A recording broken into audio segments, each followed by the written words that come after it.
ಇವತ್ತು ದಾವಣಗೆರೆಗೆ ಅದು ಆರ್ಥಿಕವಾಗಿ, ಸಾಮಾಜಿಕವಾಗಿ, ಶೈಕ್ಷಣಿಕವಾಗಿ ಮುಂದುವರೆದಿದ್ದರೆ ಶಾಮನೂರು ಶಿವಶಂಕರಪ್ಪನವರು ಕಾರಣ ಅಂತಕ್ಕಂಥ ಮಾತುಗಳನ್ನು ಹೇಳಲಿಕ್ಕೆ ಬಯಸ್ತಾ ಇದ್ದೀನಿ. ದಾವಣಗೆರೆಯನ್ನು ವಿದ್ಯಾ ಕಾಶಿಯಾಗಿ ಮಾಡಿದ್ರು. ಇಂಜಿನಿಯರಿಂಗು ಮತ್ತು ಮೆಡಿಕಲ್ ಕಾಲೇಜುಗಳು, ಇತರ ಸಂಸ್ಥೆಗಳನ್ನು ತೆಗೆದು ಭಾಳ ದೀರ್ಘಕಾಲ ಬಾಪೂಜಿ ವಿದ್ಯಾಸಂಸ್ಥೆಯನ್ನು ಪ್ರಾರಂಭ ಮಾಡಿದವರೇ ಇವರು.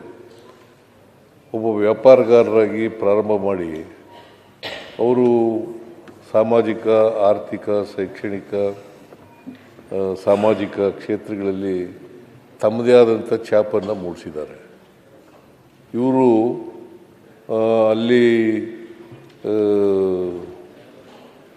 ದಾವಣಗೆರೆ ಇವತ್ತೇನಾದರೂ ಅದಕ್ಕೆ ಹೆಸರುವಾಸಿಯಾಗಿದ್ದರೆ, ಇಡೀ ಕರ್ನಾಟಕದಲ್ಲಿ ಹೆಸರುವಾಸಿಯಾಗಿದ್ದರೆ ಶಾಮನೂರು ಶಿವಶಂಕರಪ್ಪನವರು ಮಾಡಿದಂಥ ಕೆಲಸದಿಂದ ಆಗಿದೆ ಅಂತಕ್ಕಂಥ ಮಾತುಗಳನ್ನು ಹೇಳಲಿಕ್ಕೆ ಬಯಸ್ತಾ ಇದ್ದೇನೆ.